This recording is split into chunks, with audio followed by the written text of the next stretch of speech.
Elena, Scott, it feels like forever since we've all been together. I'm Yeah, so I glad know. Joe is doing this. Yeah, it's pretty cool actually. It's been a Yeah. minute, I think so. Yes, it's man. Where have the years gone? I know it. That's Scott. He's the one that's got a 6-year-old company. That's it. Congrats, Scott. That's awesome.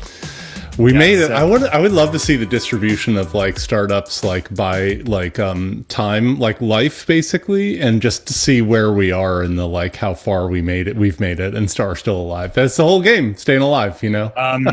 Definitely 75th percentile and above, I want to say, maybe even 80th. Yeah. I'm almost certain that Carta publishes that data.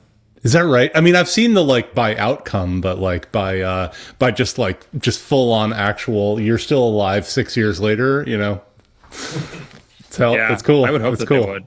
Yeah, it's amazing. All right, Joe, what brings us here today?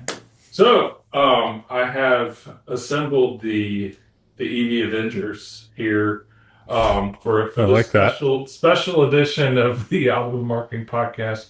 Really, what prompted the idea for our listeners and viewers is, you may have seen in Overby Marketing that VinFast, a Vietnam-based EV maker, has launched a certified pre-owned program in the U.S. And certainly, they're not the only ones. There's other OEMs that certify EVs. But given, Lucid just launched a CPO program back in December, it really feels like the EV ecosystem has kind of taken some big steps forward. And you guys are all, play a different role in that and in building that ecosystem of the used EV marketplaces. It's kind of growing and coming together. So really want to, first of all, thank each of y'all for joining our show. But I guess we'll start high level and just talk a little bit about, your company and, where you fit into the EV ecosystem. And Elena, we'll start with you.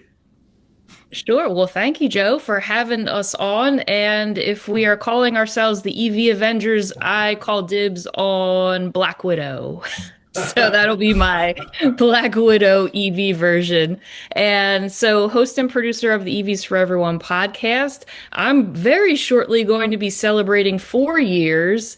And as a content creator and podcaster, I am very grateful and thankful that I've made it past year 1, let alone creeping up on year 4. So what I do is I interview really smart people, all of which are on this call right now, and we talk about electric vehicles. We talk about a lot of the newest and greatest technology. We talk about sometimes autonomous vehicles, but really getting into what's next, what's happening, and I also focus a lot on some of the really crucial data points that a lot of the industry should know and like to amplify those stories. And also I like to have fun doing it because, you got to have a little fun doing this. Can't take yourself too seriously. So that's what I do. And I'm still here.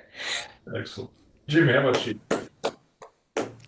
Well, first of all, Elena, congrats on making it to 4 years. And we too are grateful that you made it beyond 1 year. My name is Jimmy Douglas. I'm the founder and CEO of Plug, and we are a marketplace, but really what we do is we sell used EVs to car dealers across the country. We've sold just over $100 million worth of EVs to a network of over 600 dealers, pretty even mix of franchise and independent stores.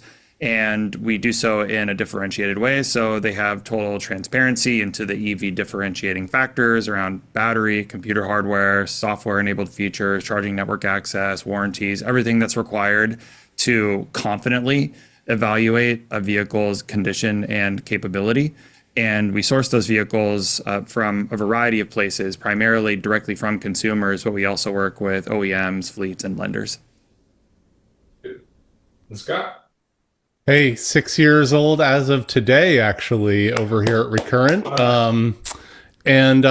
We are basically like a Carfax for used EVs. So we help buyers and sellers understand what they're getting when it comes to battery range, charging, all that kind of stuff. All the questions that you've got for a used EV that you never had for a used gas car.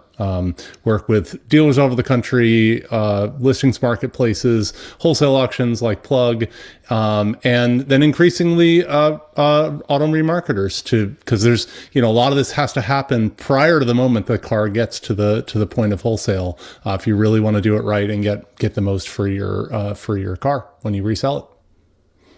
So this is, by the way, this is like you said earlier, Joe. This is like we three were sort of calling this for years and years now. So this is I'm declaring this is the beginning of the "I told you so" lap from the three of us, because now we're finally here, and it's going to be great. You're going to be so sick of us showboating. Let's do this. Sounds like a good session. We got folks looking back on data and all that. But so at the outset, we talked a little bit about the fact that, VinFast launched the CPO program, Lucid did recently, and others have already had CPO programs, and certainly other automakers, kind of your mainstream legacy automakers, certified EVs and have, different requirements for electric vehicles in their programs. But Elena, we'll start with you. What impact do you see some of these certification programs having on EV affordability, and, as the title of your podcast would suggest, making EVs accessible to everyone? And what are some other benefits that the CPO might bring an EV consumer?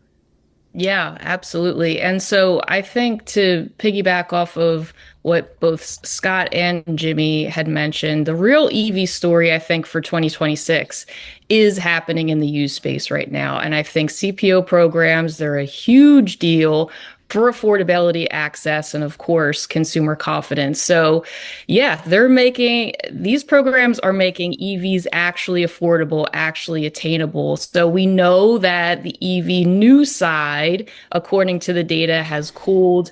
Experian Automotive just released a 2025 EV year in report review.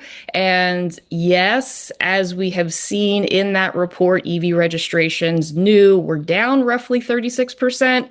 Q1 of this year. But then at the same time, you're looking at the used EV registrations were up 25% in that same time period, right? So CPO programs, they're letting the automaker really meet demand where it is, and that's at the used car point, right? So you've got the factory backing, the certification, it's helping structure that inventory, make it feel, quote unquote, a little bit more safe for a mainstream buyer. And then also let's look at who's buying these, right? So of course, we've got to look to millennials. Yes, Joe, you and I actually talked about this quite a bit. I'm like, on that edge of the millennial, the Xer, what was that again? The Zillennial? I think that's it. Yes. So we know that this group of people, they're very, very price sensitive, right? And so when we even talk about Gen Z, also very price sensitive. So it's turning something that's historically been kind of a luxury toy is now getting a little bit more realistic for people in that millennial and Gen Z buying group, right? So give them a way in to be able to finance the vehicle and purchase it with confidence. And then finally, as I kind of alluded to, CPO, it kind of de-risks the scary parts, right? And I know Scott's going to get into more of this with the battery health side, but the scary parts, right? We know that the biggest concern is battery health. What's left in this thing? How was it treated prior, right? So I know that Lucid and VinFast, along with other automakers that already have CPO programs, they're doing the multi-point inspections. They're going to give you the information on what the range is and et cetera. But what's also interesting too is that in a CPO program, you're then also going to have access to all the over-the-air updates. So now it's like you are included in this environment where you can have your vehicle continue to be part of that ecosystem, which is so crucial for an electric vehicle, which has all of these advanced features. We're talking ADAS and the like, especially part of the charging component. So when we talk about CPO for EVs, you're not just talking about a used car program with a fancy title, right? So you're really making that bridge between what's going to make an EV actually realistic to own, especially for that younger buyer, and a little bit less scary. So what's in it for the automakers? Jimmy, I know you work with automakers, and in in another lifetime you worked for an automaker. What's in it for an automaker to certify electric vehicles? Because the CPO is different than it was 30 years ago when a lot of these programs started launching. What's the motivation for automakers to do this? It's a no-brainer for automakers because it's a lower barrier of entry for customers to enter their ecosystem. Not every would-be EV buyer is necessarily ready to buy a brand new one, and so by having a slightly used but still fully covered by warranty and fully inspected option offered by the automakers, they can establish that customer relationship and get them into the fold. And then in a very recent study that actually just came out from CDK Global, something transformative took place. We went from EV loyalty going from 77% to 99%. The churn nearly got totally eradicated. And granted, I think that their sample size was only 500 customers, so I'm not sure how indicative it is. But the point being, we just need to make it really easy for people to get into this ecosystem, because once they're in, they are very likely to stay. And as for an OEM, having the opportunity to be the point of origin of that relationship versus passing that along to a third party, it's just an opportunity to ensure that they get the new car sale next time. And I'll open this up to the group. Is there challenges that come about when you don't have dealers? Some of these EV automakers don't. They're just direct to consumer models. So is that loyalty and repeat customer base challenged when you don't have, a dealer network? Well, it's interesting, right? Because one of the changes in the direct consumer model is suddenly the OEM has a direct relationship with the customer from day one, where that relationship otherwise might have existed at the dealership level. So for a direct to consumer, it's a little bit different in that they can establish a relationship leveraging nationwide inventory with a purely online channel without necessarily needing to leverage boots on the ground. Of course, what the word relationship means is a little bit different. And in this case, it's very much a digital, frankly, CRM-based relationship. But for a marketing team or an inside sales team, that data is their best asset when it comes to moving inventory, when the time comes for them to make their way through their Rolodex. Kind of not to, there's also just like the not having to coordinate with all the dealers, right? And so it's sort of not surprising that Lucid and VinFast, well, I guess VinFast does have dealers, but I think that it's just a much smaller number. And so you're able to kind of, it's not surprising they're the ones that are moving more quickly here. I expect, I think there are a lot of other automakers that are sort of on their way and thinking about how they're going to do that, but there's a lot of complex negotiations with dealers who maybe are doing their own things already. So I think is what we're seeing now is the shape of things to come. Well, that's right. And another component to consider here is for direct consumer automakers, every used title vehicle enters the OEM's inventory. Yeah. And whether that's a fleet vehicle or a vehicle that was out on lease that was returned early, or even one that was traded in, when a used title vehicle enters a direct consumer automaker's inventory, then they have a choice, like how will they liquidate it? And certainly the liquidation proceeds can be expected to be higher if they're selling it as a retail unit with a certification program versus if they send it through a wholesale channel where an independent dealer might sell it. Now, that's not going to be true 100% of the time. Sometimes proceeds can absolutely be higher if you're selling it to the dealer body, but you need a basket of tools for the job depending on the season to deploy opportunistically. And so, say the automaker does have, you know, a used EV come back off lease, or you know, it comes back into their ecosystem, or whatever means it does. How have most of those ones that are direct to consumer chosen to sell it as a certified or used? Is it as simple as putting it on their website listings? Yeah. It's generally an evaluation of the best tool for the job at the time, right? And they'll generally have some amount of reconditioning capacity and online sales throughput capacity, and they'll fill that up. And then there will be other release valves, such as selling through wholesale auctions, working with EV-specific entities like us, potentially having direct relationships with nationwide retailers for large volume bulk sales.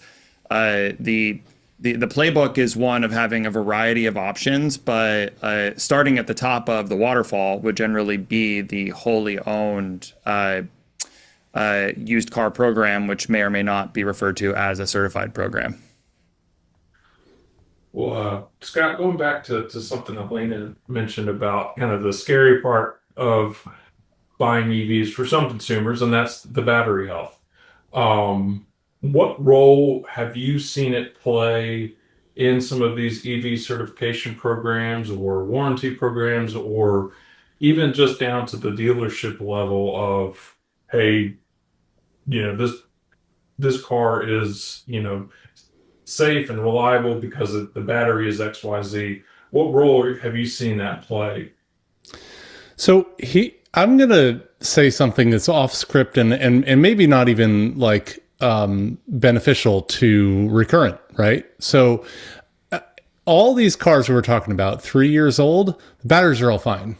Yeah. just putting that out there. Like, there is an occasional manufacturing issue or whatever, or a recall or whatever. That's getting covered under a warranty, right? They're all fine. I think that, but Elena's right. There is a psychological kind of like need that, you know, some people buy the extended warranties on everything, you know, on all their consumer electronics. So there is just, I think CPO is basically if you know the term from economics, a price discrimination thing of like, some people are willing to pay more for more peace of mind. And when it comes to EV CPO, that's basically, you know, the battery is one of those things that they want extra peace of mind on. So if you have all these things that are basically fine, and if you test them all, like they're all going to come back in the 90s, right? And so they're all, you know, more or less good. Then, well, what role does this have? You know, do batteries play in CPO? Because we know it's the number one concern that people have for a used EV purchase. So then I think like it's maybe two things. There's like two, you know, ways, and I'm curious like everybody else's thoughts on this. One is similar to how Carfax is used in a lot of CPO programs for regular cars. So it's just like there's an independent sort of like third party checking it out and saying, yep, that looks good, right? Important that it's an independent and not the OEM saying, don't, just trust me, it's good, right? That's like, I think, one really important sort of thing to think about this. And the second is, even though basically every single battery on a 3-year-old EV is going to test out just fine, the way that they are treated over the course of the first 3 years, you know, like tons and tons of fast charging only, you know, being run from 0 to 100 and back again, sort of like in what I would describe as like a more stressful way versus other more gentle charging patterns. All of that will eventually kind of catch up with the car, right? And so it will kind of cause a lower range over the lifetime of the car. but you can't tell really from a point in time testing, how what had happened up to that point. So I do think that there is some, the folks that they're going to get this right are going to be thinking about like disclosing battery history and over the first couple of years in some reasonable way, as a way of differentiating and say, you know what, these cars that were just charged so gently, they're going to be the top shelf CPOs. These other cars were just treated normally, or maybe charged really hard for the first couple of years. They're just going to be regular used cars. They're both fine for now. They're going to be fine for years, but there is a reasonable way to differentiate the ones that are going to hold up a lot longer. That's how I would sort of think about CPO programs for EVs. So it's not just health, it's history. Having some of that context of this is how this thing was charged over the first 3 years. Yeah, I mean, you think about I think you can come up with the same kind of corollary for a CPO, an ICE car CPO, which is like, well, did you do your service, your oil changes on time over that course of that first 3 years? Like, if you'd never brought it in at all and didn't get the services, like, the car's going to be fine at the 3-year mark, but it's going to, all those little paper cuts sort of like create something that's going to not last as long in the long run. So I think that's kind of the equivalent we're looking for here. Yeah.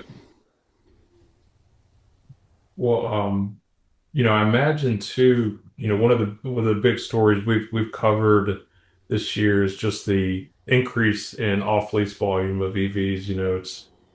They've been, leased at a higher percentage than ICE vehicles, and now it's really kind of the off-lease volumes are increasing everywhere, but especially EVs, and that's been happening. I assume the fact that that is happening and the fact that automakers are launching CPO programs for EVs, that's not a coincidence. So what role do you see increased supply playing in the need for more certification? And I'll open this one up. Well, certainly there's a need for differentiation in the market. Yeah. But I think that's Scott's point. In a world where there's 1 million of these cars available over the next 3 years, how do we give people insights into the quality or a stack rank of the quality based on the charging history? So depending on the parameters in a certification program, just like in a combustion vehicle, if it's reserved for only the top tier vehicles based on traditionally their service history, but in modern days, potentially based on their charging history and the current remaining capacity of the battery, then one of the roles that a certification can play is simply establishing what vehicles do and do not belong in the upper tier, and then making it very easy for consumers to self-select into those ones if that's what's in their budget. Here's the other thing is I think having spoken with, the captive finance companies and banks for years now about this, like, they didn't effing care for years because there just wasn't the volume, they didn't care about doing this. And now all of a sudden it's like, oh my God, I see that I'm losing tens of thousands of dollars of opportunity cost on every single car that comes back. Like, yeah, it's a big effing deal right now, And so I think it's just like a little bit of we passed the critical mass, and now everybody who is not completely asleep at the wheel is thinking about this now. Well, Elena, we'll start with you on this one. Given the folks that you've had on your program over the years, one of the things that has always, prior to probably recently, one of the challenges to the used EV market was kind of a lack of infrastructure. But then, companies like Recurrent, Plug, and others have come along and addressed that. Certified pre-owned programs now, the latest piece of that. So what makes having an ecosystem, an infrastructure, where you have EV wholesale marketplaces, battery health companies, EV only retailers, battery charging companies, all of this, like these little pieces that have emerged to address all these pieces of the market. Why is that so important? And how have you seen that benefit the used EV market?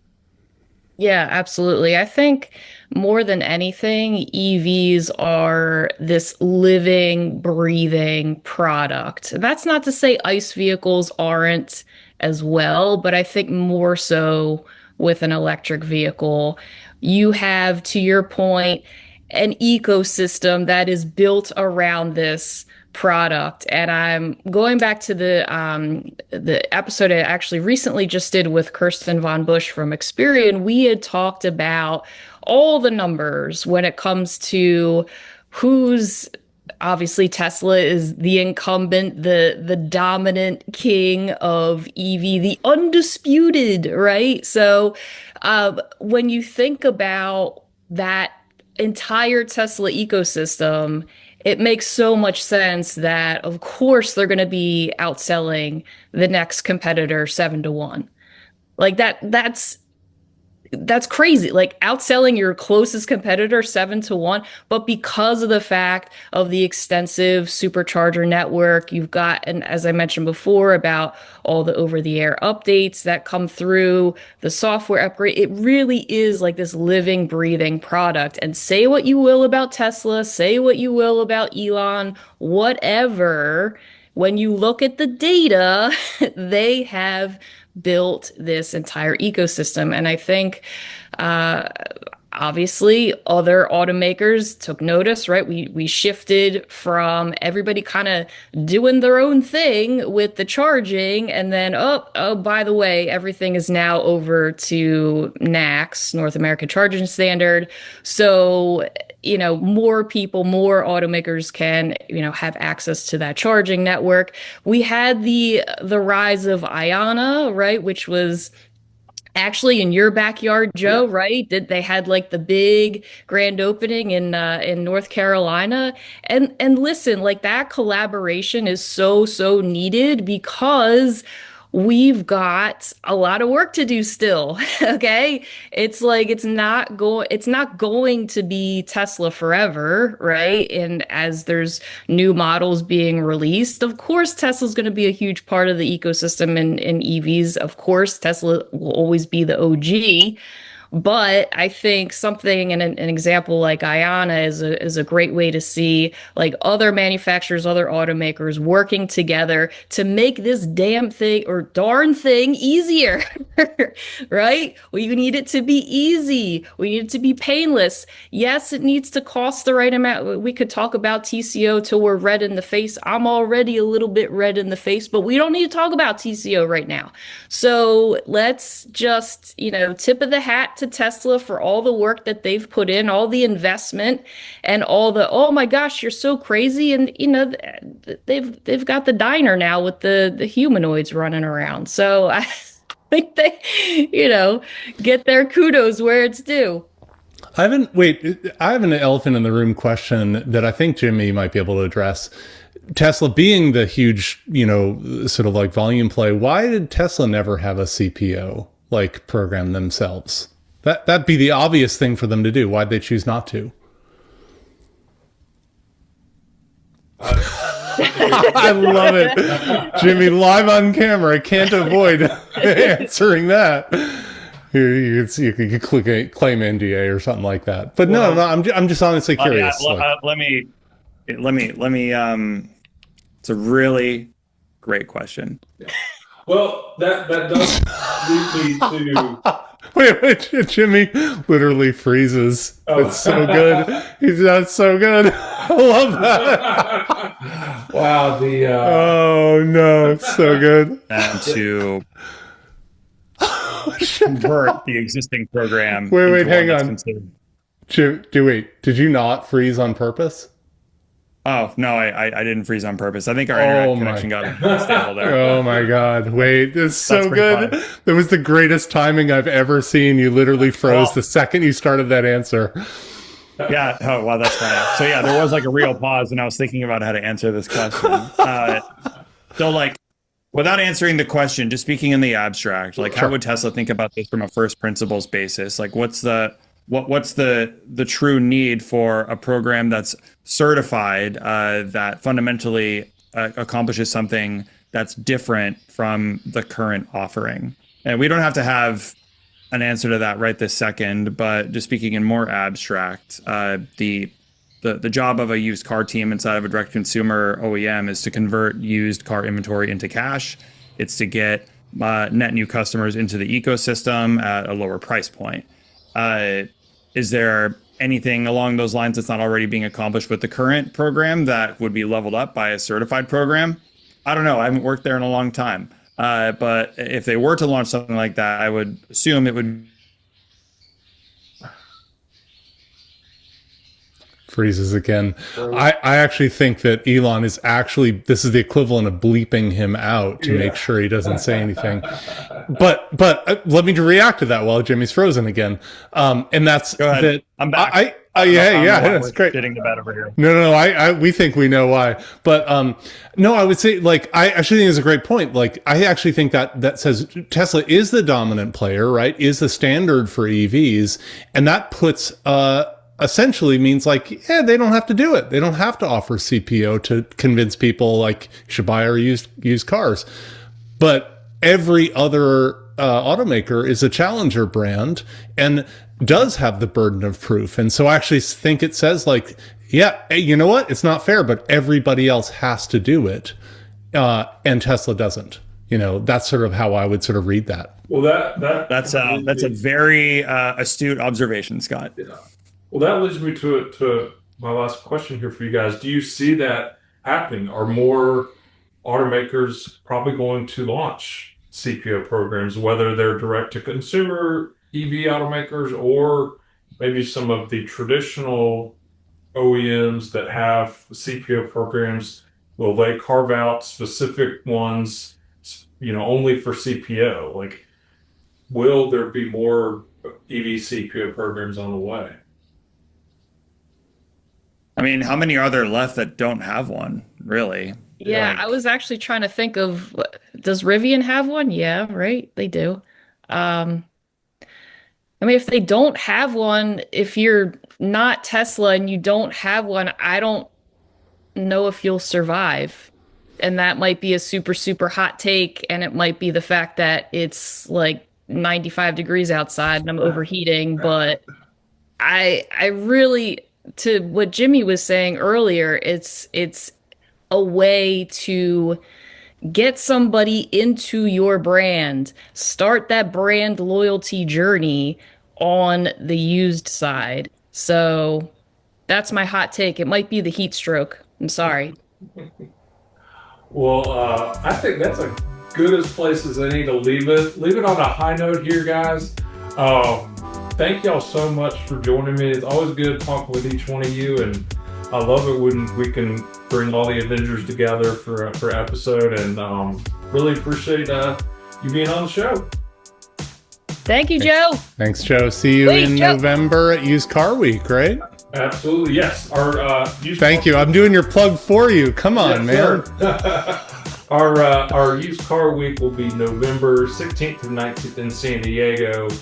So we'll be in sunny San Diego, Southern California, where it won't be too hot. No danger of heat stroke in the middle of November, but we'll leave it there for today, guys. Thank y'all so much, and that will do it for today's episode of the Auto Remarketing Podcast. I'm Joe Overby. Thanks for listening.